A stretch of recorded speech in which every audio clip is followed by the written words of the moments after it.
Gold trusted gold buyers. మీరు తాకట్టు పెట్టిన బంగారాన్ని విడిపించి ఈ రోజు ఉన్న మార్కెట్ ధరకు కొనబడను. ఓకే, మీరు తమిళ్లో ఒక సినిమా రిలీజ్ చేశారు కదా, పోర్కలం.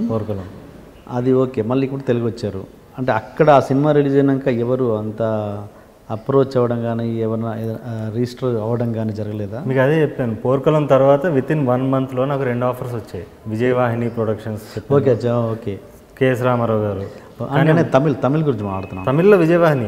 కేఎస్ రామారావు కూడా ఆయన తెలుగు నుంచి వచ్చిన ఆఫర్. అది జయప్రద గారు అప్రోచ్ అయ్యారు. వాళ్ళ చెల్లెలు కొడుకు సిద్ధార్థ సంథింగ్, ఆయన పెట్టి చేయమని. సో వెళ్తాం. నాకేంటంటే నాకు స్టార్స్తో వర్కౌట్ ఆల్రెడీ అయిపోయింది. నాకు స్టార్స్తో నా జర్నీ అయిపోయింది. తెలుగు హీరోలు ఎవరైనా అప్రోచ్ అయ్యారా? తెలుగు స్టార్లా ఎవరైనా తెలుగు చూసి పోర్కలం చూసి కానీ?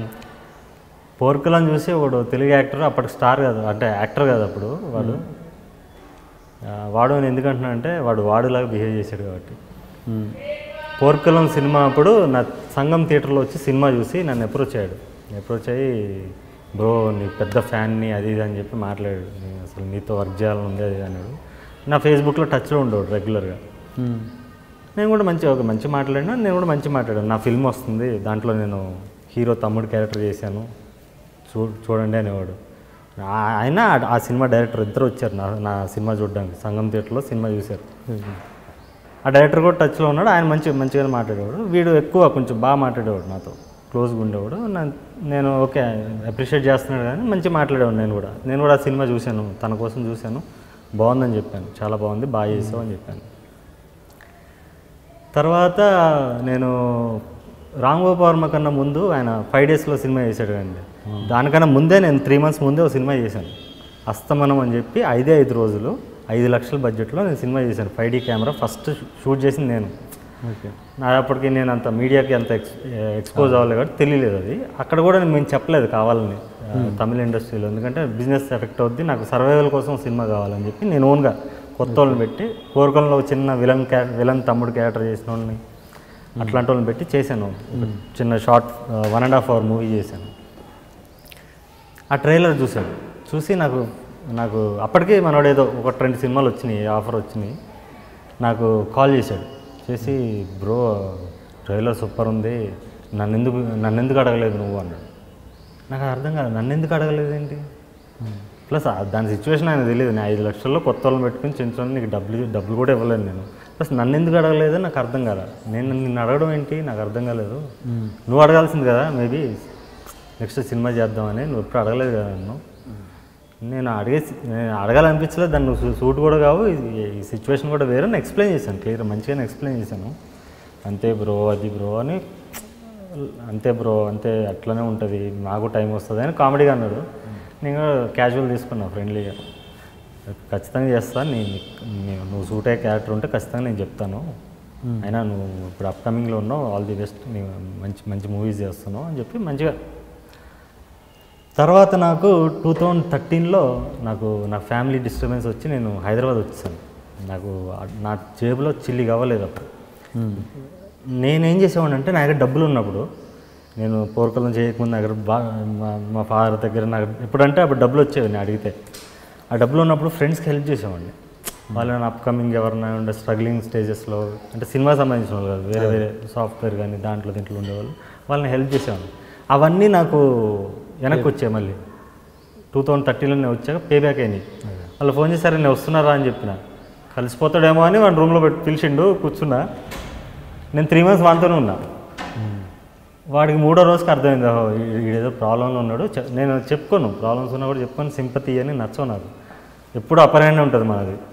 వీడేదో ప్రాబ్లం ఉన్నాడు ఆడే అర్థం చేసుకుని, వాళ్ళ పేరెంట్స్ వచ్చినా కూడా వాళ్ళ పేరెంట్స్ని వేరే చోట చూడడానికి వస్తారు కదా అప్పుడప్పుడు, వారానికి వస్తారు అట్లా, ఇక్కడ రావద్దని చెప్పి నాకు ఆ ట్రీట్మెంట్ ఇచ్చేవాడు. అలా నాకు చాలామంది ఫ్రెండ్స్.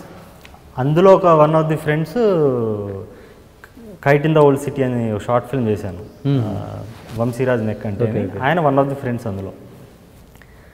ఈ టైంలో ఏంటంటే 2013లో వచ్చినప్పుడు నెక్స్ట్ ఒక సినిమా తీద్దాం, తెలుగులో తీద్దాం అనుకుని నా ఫ్రెండ్ ప్లేస్ సుజిత్ రెడ్డి అని నా friend, close friend. Okay, one రూమ్లోనే ఉన్న పెంట్ హౌస్. అది పెంట్ హౌస్లో పైన గాలిపటాలు ఎగురుతున్నాయి, సంక్రాంతి టైము. గాలిపటాలు చూస్తున్నా, పతంగులు ఎగరేస్తున్నారు చూస్తున్నా. లోపల టీవీ ఆన్ చేసిండు వాడు. టీవీలో దయానంద సరస్వతి ఓవైసీ ఇద్దరి మధ్య ఫైటింగ్ నడుస్తుంది. పాత బస్తీ ఆ భాగ్యలక్ష్మి టెంపుల్ గురించి. నేనేమో టెంపుల్లోకి వస్తానని ఆయనేమో నువ్వు రాకూడదని ఆయన, ఇట్లా హిందూ ముస్లిం గొడవలు అవుతున్నాయి. బయట చూస్తే పతంగులు ఎగురుతున్నాయి. అక్కడ ఆ టెర్రస్ పై నుంచి గుజరాతీ ఫ్యామిలీ ఎగరేస్తున్నారు, ఫ్యామిలీ మొత్తం, లేడీస్ పిల్లలు అందరూ. ఇటు సైడ్ చూస్తే ముస్లిమ్స్ ఎగరేస్తున్నారు, ఇంకో సైడ్ చూస్తే క్రిస్టియన్స్ వాళ్ళు కూడా మైక్ సెట్ అయ్యి పెట్టుకుని ఎగరేసి ఎంజాయ్ చేస్తున్నారు.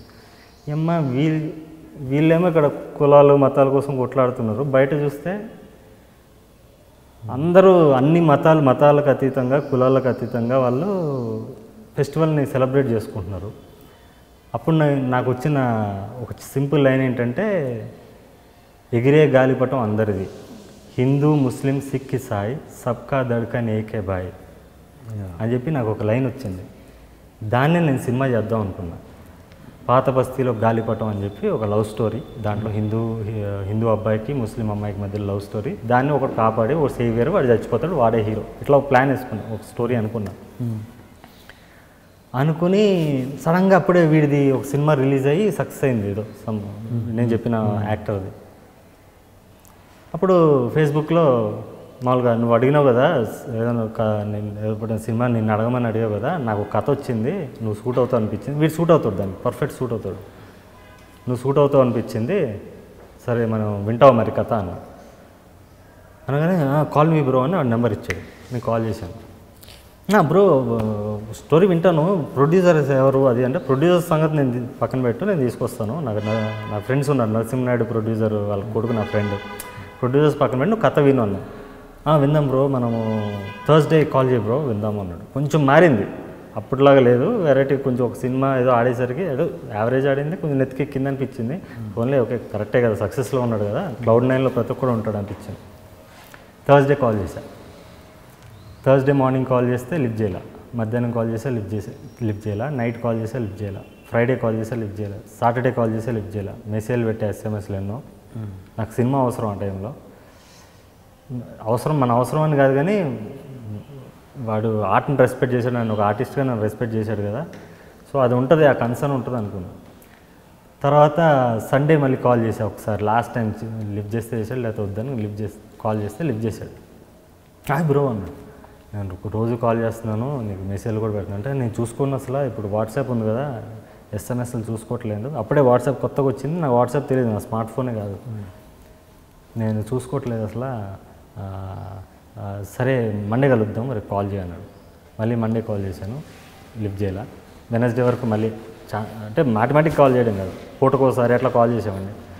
మళ్ళీ వెనస్డే లిఫ్ట్ చేశాడు. బ్రో మనం ఫ్రైడే కలుద్దాం, ఫ్రైడే కాల్ చేయన్నాడు.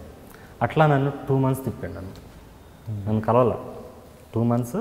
నెక్స్ట్ ఇలాగే 2 days 3 days, రేపే మధ్యాహ్నం అయింది.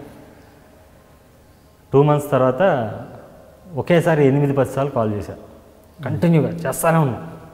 ఫోన్ చేశాను, బ్రో కొంచెం మీటింగ్ కదా చెప్పేది నేను, నీకు మళ్ళీ నేను కాల్ చేయను, కానీ గుర్తుపెట్టుకో, ఎప్పటికైనా గుర్తుపెట్టుకో, నువ్వు నా దగ్గరికి సినిమా అవకాశం కోసం నువ్వు ఫ్లాప్లో పడ్డాక వస్తావు, ఎందుకంటే నీ క్యారెక్టర్ నాకు అర్థమైపోయింది, నీ డెడికేషన్ నాకు అర్థమైంది, నీ ఫోకస్ నాకు అర్థమైంది, ఆర్టిస్ట్కి నువ్వు ఇచ్చే రెస్పెక్ట్ నాకు తెలిసింది, నాకు అర్థమైపోయింది ఈ 2 months జర్నీలో, అంటే నీ సంభాషణలో.